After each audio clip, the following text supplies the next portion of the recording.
Y estamos con Clover Aliaga, exministro del Interior, el general Clover Aliaga. ¿Cómo está, general? Muy buenas noches. Muy buenas noches, Omar. Encantado de estar en tu programa. No, muchísimas gracias. A ver, no podemos dejar este tema porque es un problema, hoy por hoy, según diferentes encuestas, además de opinión, el problema que más preocupa, la principal preocupación de todos los peruanos en Lima, en Chiclayo, en Trujillo, en Tumbes, en cualquier parte del país, la seguridad ciudadana. Lo que vimos ayer es a un ciudadano que dice, me cansé, me harté, mi familia está en riesgo, la van a matar, tenía una pistola, la usé, abatió al delincuente, el delincuente murió. Hoy por hoy se ha abierto una investigación contra la víctima. ¿Esa es la situación? Esa es la situación, Omar, y hay que preocuparnos porque, en principio, no podemos llegar al extremo de que cada ciudadano haga justicia por mano propia. Porque esa idea ya está rondando como normal, como racional, como razonable, frente a la incapacidad del Estado en general, en su conjunto, de poder brindar condiciones mínimas aceptables de seguridad. La población ya considera que es legítima hacer justicia por mano propia, ¿no? Es decir, como el viejo oeste, cada uno con su pistola, y si vienes a asaltarme, yo te mato primero. Yo creo que eso no es el ideal, es digamos, el statu quo, pero no es lo ideal. La política y el derecho no fijan lo que es, sino lo que debe ser. O sea, ¿cuál es la conducta que debe darse en una sociedad? En una sociedad con paz, con justicia, con seguridad, con instituciones que sí funcionan, con autoridades que tienen credibilidad, es que el ciudadano no tiene la necesidad de portar un arma ni llegar a ese extremo para defender su vida o la vida de sus familiares. Claro, sin embargo, general, yo coincido totalmente con usted, pero también me pongo en los zapatos de ese emprendedor, ese empresario, tiene un chifa, ve a su familia así, cansado, dice, ¿qué hago? Por eso te digo, Omar, la situación en la que estamos de inseguridad hace que ese sentimiento sea legítimo, o sea, es razonable, es legítimo. ¿Por qué? Porque todo el mundo siente esa necesidad de protegerse. No está la policía para que me proteja, no, la fiscalía no responde de manera adecuada, el Poder Judicial demora mucho, vemos que los delincuentes que son atrapados salen prontamente, vemos que la persona que se defiende en legítima defensa es detenida, cuando esta persona jamás tuvo la intención primigenia de matar a nadie, sino que ha respondido a una agresión y en el peor de los casos cometió un delito culposo. Debería ser investigado en libertad. Exacto. Debería ser investigado. Eso es lo que nos hizo la razón y es lo que las autoridades del Estado peruano, Fiscalía, Policía, Poder Judicial, deben transmitir a la población. Ahora, ¿no? y le pregunto, usted como experto además en temas de seguridad, ¿esto es peligroso? Si bien es entendible la reacción de este padre de familia, de esta persona, de este esposo y empresario, ¿es peligroso que un comportamiento de este tipo sea replicado? Porque claro, van a decir, oye, mira, él pues se ha defendido con un arma. Yo también, que tengo mi cevichería, mi bodega, voy a comprar un arma. Claro, lo que pasa es que, ¿qué nos ha enseñado la historia y la vida misma? Que la violencia engendra más violencia.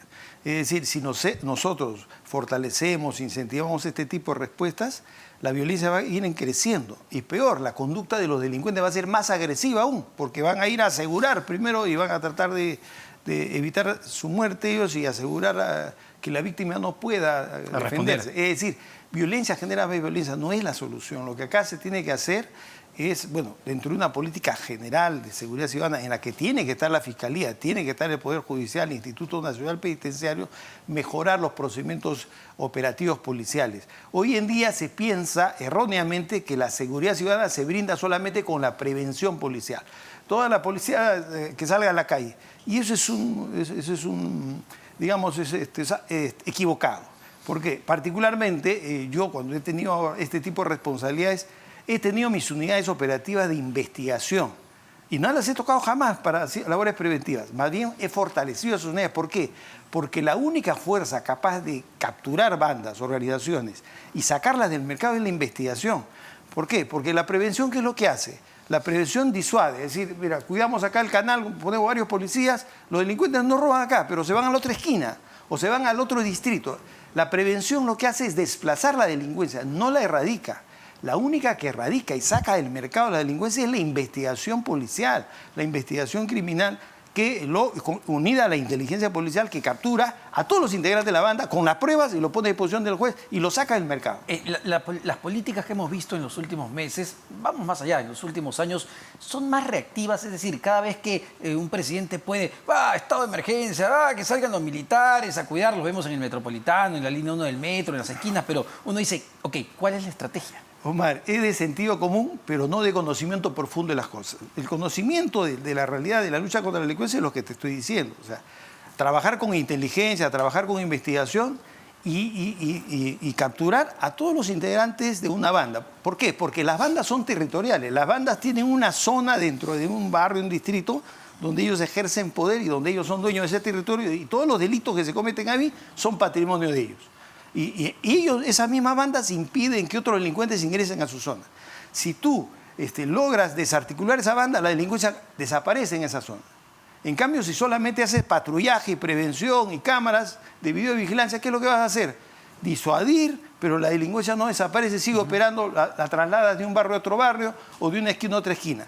Entonces, la verdadera estrategia de lucha contra la inseguridad ciudadana tienen que incorporar prevención, sí, porque a la gente se le tiene que proteger en horas que va a trabajar, en horas que saca su dinero los bancos, en horas que va al mercado, ¿no? Pero hay que hacer una lucha eficaz con inteligencia y con investigación criminal para capturar y con pruebas a todos los delincuentes que están poniendo en zozobra a la población. Ahora, general, permítame cambiar de tema. Me interesa mucho tratar de entender unos documentos que publicó el día de hoy el semanario Hildebrand en sus 13 en cuanto a lo que fue la convulsión social que se vivió en el país, sobre todo en los meses de diciembre y enero, y que lamentablemente dejó a 65 víctimas peruanas. Y lo que ha publicado son planes operativos de la policía. Dentro de los planes operativos de la policía, de la Comandancia General de la propia policía, se establece lineamientos como si contra quienes se vaya a enfrentar fuesen miembros o infiltrados de organizaciones terroristas, y ponen o TSL, Sendero Luminoso.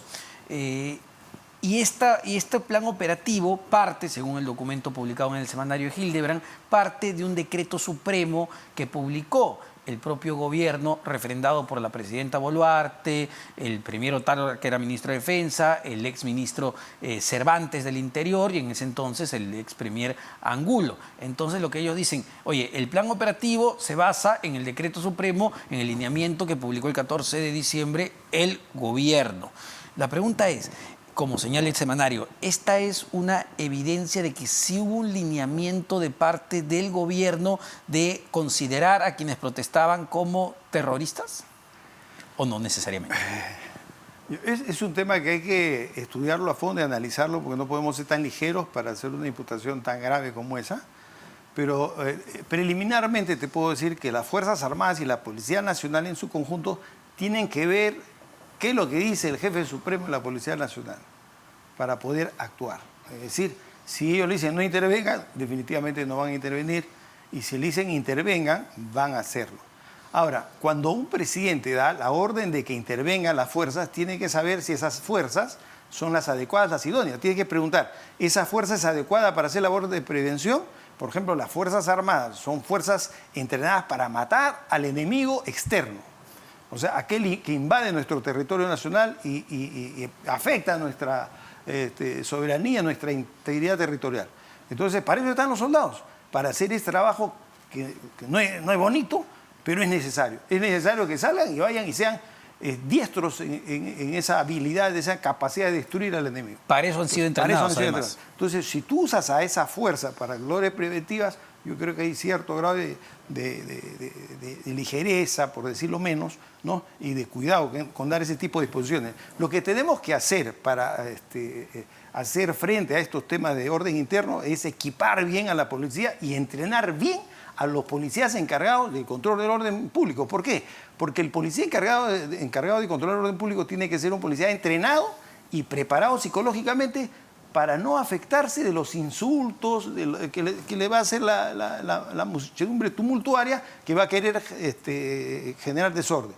Ellos tienen que actuar con frialdad, pero con técnica y experticia, con la finalidad de evitar cualquier desborde que genere consecuencias negativas. Entonces, para eso, esa policía de control disturbios tiene que estar entrenada, tiene que estar debidamente equipada y esa es responsabilidad política de, en primer lugar, el presidente, el ministro y los comandantes de la policía. Eso es bien interesante porque, claro, lo que hemos escuchado en todo este tiempo de parte de la presidenta, en la entrevista que dio al Comercio, por ejemplo, del premier y los exministros, era que ellos no intervenían en nada en lo que tiene que ver con planes operativos, que de eso se encarga la policía y el ejército. Entonces, claro, salen estos documentos donde uno dice, oye, pero sí han habido lineamientos. Es que la acción se hace por hacer o por no hacer algo que debes hacer. O sea, si tú tienes la facultad de ser jefe supremo, es como lo que está pasando en Ucrania, el presidente Volodymyr Zelensky, él es el jefe supremo. Entonces, él puede decir ya a su general, usted encárguese de todo, pero asume la responsabilidad de esa decisión. Entonces, si él mismo se asegura de que las operaciones, las acciones vayan bien, lógicamente en coordinación, debidamente asesorado e informado por su comandante general, entonces será responsable del éxito en la guerra o del fracaso. Entonces yo creo que la responsabilidad tanto del ministro como del presidente de la República es en el hecho de deber tomar conocimiento de temas delicados y dar las directivas, las orientaciones, con la finalidad de asegurar el correcto uso de la fuerza. Lo digo porque muchas veces en estos casos, porque estos casos van a continuar, y usted lo sabe, hay organizaciones que por más que esto no se alcance una sentencia en el plano nacional, van a ir a niveles supranacionales. Pero pareciera siempre que la pita se corta por el lado más débil, que es al policía que lo envían sin equipamiento, con hambre, con condiciones muy malas, igual a los miembros del ejército. Yo creo que es como en cualquier trabajo. Tú, gerente, contratas a un trabajador y no le das las condiciones mínimas de protección, entonces es responsable del accidente que pueda sufrir, de las consecuencias que pueda sufrir. Es lo mismo con la policía. Los policías son peruanos que están cumpliendo un servicio y lo mínimo que tiene que hacer el gobierno es proveer los medios y los recursos para que ellos puedan cumplir a cabalidad sus funciones. Entonces, ese es un tema que yo siempre he reclamado, el adecuado equipamiento de la policía y el adecuado entrenamiento. Porque para cada función policial se necesita entrenamiento, se necesita instrucción. No es lo mismo ir, por ejemplo, a controlar un disturbio que hacer una investigación de una organización criminal del tráfico de drogas o de crimen organizado o descubrir un homicidio o un sicariato. Entonces, los policías realizan diversas labores y para cada labor se requiere una preparación y una especialización con la finalidad de asegurarnos que hagan un buen trabajo. Para terminar este tema, que sé que es complejo y las investigaciones están en curso, con ciertas demoras, pero están en curso. La presidenta tiene que testificar, entiendo, la próxima semana, el 1 de junio, sobre este tema, al igual que los mandos militares y policiales. Pero es, digamos, ¿se pueden lavar las manos de tal manera con estos documentos? Yo creo que la intención de toda persona que está implicada en delito es tratar de evadir su responsabilidad, pero para eso se requiere una investigación objetiva, ¿no?, que establezca si hay o no hay responsabilidad. Y es que esa investigación tiene que ser pronta también, o sea, no podemos permitir que demoren años y años y eso no es justicia en ninguna parte del mundo, más bien constituye un abuso de autoridad. Entonces, yo creo que estos temas tienen que ser investigados seriamente. No podemos anticipar cosas, de repente imputar responsabilidades a personas que no les alcanza, pero sí amerita una investigación seria y con datos objetivos establecer quiénes tienen responsabilidad y quiénes no la tienen. Ahora, permítame cambiar otro tema, que es mucho más estructural, pero que vemos que se agrava y no se habla mucho de eso, el narcotráfico en nuestro país, porque la información que ha salido es que el precio de la droga, de la cocaína y la demanda han aumentado en el Braem. Es decir, hay mayor demanda, mayor precio. ¿Por qué? Porque hay más facilidad para que salga.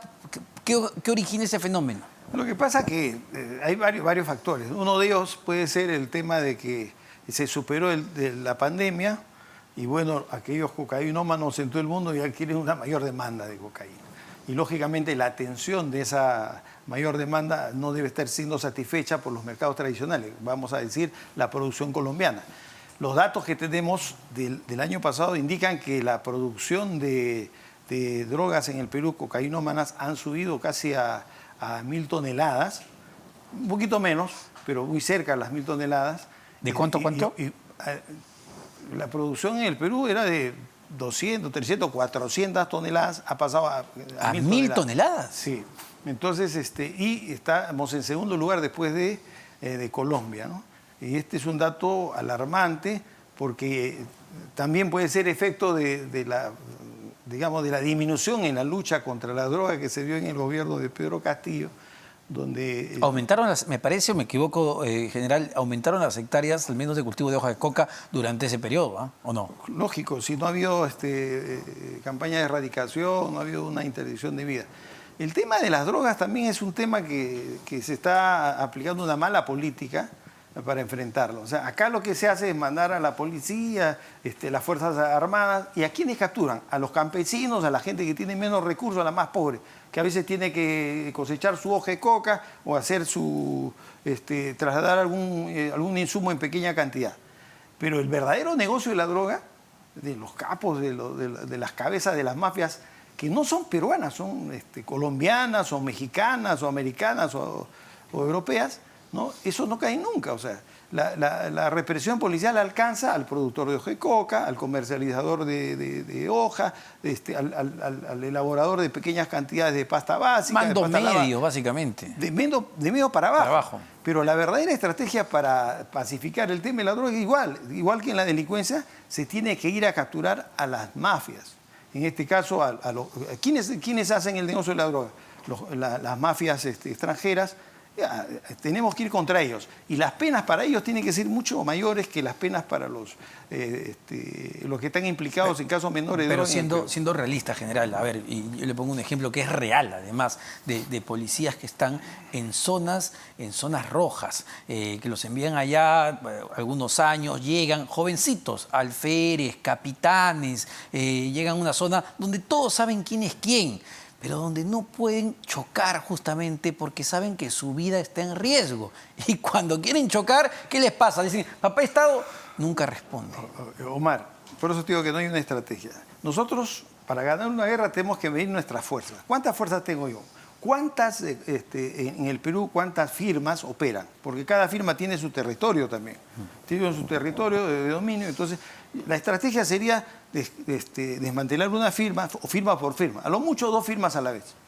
Entonces, concentro mis fuerzas en una zona, la limpio totalmente y logro desarticular a toda la firma, o sea, a toda la banda. Ahora, reorganizar una firma es muy difícil. ¿Por qué?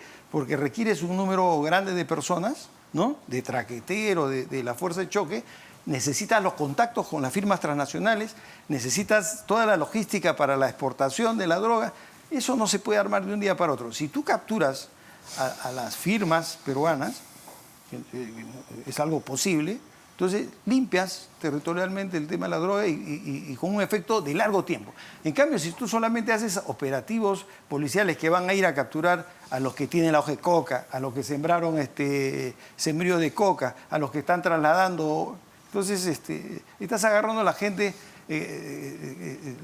digamos, a los peces más pequeños y estás descuidando, estás dejando en libertad a lo más grande. Pero, general, ¿no se quiere o no se puede luchar contra el narcotráfico? Yo creo que no se sabe. No se sabe luchar contra el narcotráfico. Acá no se trata de mandar a la cárcel a todos los campesinos de zonas cocaleras. Claro. Si nosotros vamos a las firmas, vamos a las mafias, ellos ya no van a producir la droga y no van a tener a quién vender. Y no metemos a la cárcel a ningún campesino peruano. Entonces, la estrategia está totalmente equivocada. No se ha hecho durante años una estrategia adecuada. En una conversación con algunos colegas generales le decía, si mandamos a todo el ejército al Valle de Huallaga, vamos a agarrar puro campesino. Pero si nosotros involucramos a la policía investigativa y a los órganos de inteligencia, vamos a agarrar a los capos de la droga de Perú, de Colombia, de otros países y desarticulamos el narcotráfico. Y muchas veces, valgan verdades, no solo la policía, ¿no? Porque los policías en operaciones encubiertas, detalladas, pueden capturar a ciertos Ahora tenemos agentes. alta tecnología, es decir, más fácil, tenemos satélites, Pero la ayuda de los Estados Unidos. ¿qué pasa en el Ministerio Público? ¿Qué pasa en el Poder Judicial? El poder del dinero es muy fuerte. Ese es otro tema, ¿no? Ese es el otro tema, porque si nosotros podemos optimizar la labor de la policía, pero no optimizamos la labor de la Fiscalía y el Poder Judicial, entonces los resultados van a ser infructuosos y es como si nosotros echáramos pues, agua a un cernidor y que va a pasar todo el lado. O sea, los delincuentes entran y salen inmediatamente a seguir operando. Ese es un tema muy serio que requiere un control ciudadano, sobre la acción de estas instituciones del Estado, que al final de cuentas, todas las instituciones del Estado tenemos que dar cuenta al pueblo. Solo para terminar, lo que vemos en este avance del narcotráfico tiene algo que ver con este avance también, digamos, muy fuerte del crimen organizado y de la extorsión en nuestro país. Ya, digamos, extorsionan a todo el mundo. Bueno, es otra línea de negocio, otra línea de actividad criminal. Los narcotraficantes se dedican a su línea de narcotráfico que tiene que ver con lavado de activos. Es decir, los narcotraficantes ponen ciertas empresas de fachada y por ahí quieren limpiar su actividad ilícita. Pero los que se dedican a las extorsiones es otra línea de delincuentes peruanos, venezolanos, colombianos, que están viendo un mercado donde el país tiene condiciones de desprotección y donde ellos pueden actuar con impunidad. Entonces es alarmante y es peligroso lo que está pasando. O sea, antes los hechos de delitos graves se veían en Lima, en el Callao, hoy día se ven en todo el país. Y esto implica que la acción, la respuesta del Estado en la lucha contra la inseguridad ciudadana no es la más adecuada y se tienen que hacer cambios en las estrategias y se tienen que hacer ajustes, ¿no? en el nivel de coordinación del trabajo de la policía, la Fiscalía y el Poder Judicial, ¿no?